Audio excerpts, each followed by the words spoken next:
মাত্র 12 বছর বয়সে আমার বিয়ে হয়েছিল, তাও আবার 40 বছর বয়সে একজন পুরুষের সাথে। আমরা 4 বোন, আমাদের কোনো ভাই নেই। আমার বাবা একজন অটো চালক। আমি যখন ক্লাস 6 এ পড়ি, একদিন আমি স্কুল থেকে বাড়ি ফেরার সময় একজন ছেলে আমাকে দেখে পছন্দ করে। সাথে সাথে সে আমাদের বাড়িতে বিয়ের প্রস্তাব পাঠায়। তখন তার বয়স ছিল 40 বছর। সে 12 বছর থেকে দুবাইতেই থাকে। সে একজন দুবাই প্রবাসী। আমাদের বিয়েটা পারিবারিক ভাবেই হয়। দিনটা ছিল 2016 সালের 19 আগস্ট। ভাই বোনের দিক থেকে তারা 3 ভাই 3। তার ভাইয়ের আমার অনেক বড় বয়সের দিক থেকে তারা আমার নানা বয়স। তার ভাইদেরকে আমি দাদা বলে ডাকতাম, আর ওনাদের ছেলে মেয়েদেরকে আমি আন্টি বলে ডাকতাম। যাই হোক, বিয়ের 10 দিন পরে সে বিদেশে চলে যায়। বাড়িতে থেকে যায় আমি আর তার মা। শুরু হয়ে যায় আমার নতুন সংসার।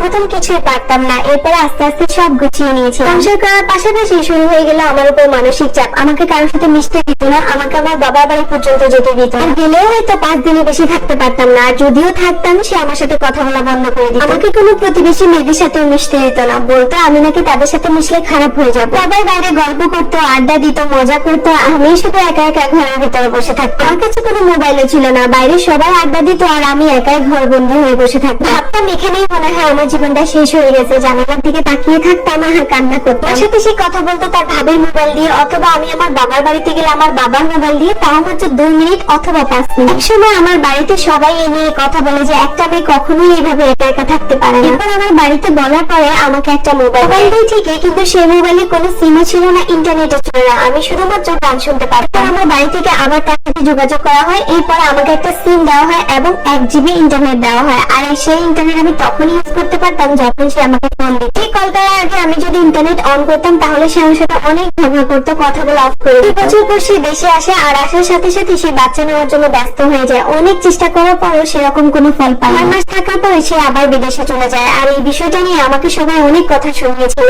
যাই হোক, আবারও 1 বছর পর সে দেশে আসে। দেশে আসার পর সে আমাকে অনেক ফকিরের কাছে নিয়ে যায়, ডাক্তার দেখায়, কিন্তু কোনোটাতেই কোনো লাভ নেই। এভাবে প্রায় অনেকদিন যাওয়ার পর এবার তাকে ডাক্তার দেখানো হয়, আর ডাক্তার বলে সমস্যা আসলে তার মধ্যে। অনেক ডাক্তার দেখিয়েছে, অনেক চিকিৎসা করিয়েছে, অনেক ফকিরের কাছে নিয়ে গিয়েছিল। এরপরেও সবাই বলে সমস্যা নাকি আমার মধ্যে। আমাকেই সবাই কথা শোনাতে থাকে, আর সবার কথা শুনে আমার অনেক কষ্ট লাগে। সে যখন বিদেশে থাকতো তখন আমাকে বলতো আমার বাচ্চা দরকার নেই, তুমি শুধু আমার পাশে থেকো। আর দেশে যখন আসতো তখন আবার আমার সাথে অনেক খারাপ ব্যবহার করতো। শুধু নামাজ পড়ে কান্না করতাম আর আল্লাহর কাছে দোয়া চাইতাম, হে আল্লাহ, আপনি আমাকে একটা অজীবিত সন্তান দিন, তবুও আমাকে একটা সন্তান যেন আমাকে আটখোনা বলতে না পারে। আমার বাবা মা অনেক বলেছিল ও সংসার থেকে চলে আসতে, তবে এত কষ্ট করে এত যত্ন নিয়ে যে সংসারটা গুছিয়েছিলাম সেই সংসার ছেড়ে আসতে আমার একদমই ইচ্ছে নেই। চেয়েছিলাম যতটা সম্ভব আমি এখানেই থাকবো, আমি তার সাথেই থাকবো। তার পরিবারের মানুষজন এবং আত্মীয় স্বজনরা, বিশেষ করে সেও আমাকে অনেক কথা শোনাতে থাকে। জানি না সমস্যাটা আসলে কার মধ্যে ছিল, তবে আমি তো চেয়েছিলাম সুন্দর করে আমার সংসারটা তার সাথে আমার জীবনের বাকিটা সময় পার করে দিতে। শুধুমাত্র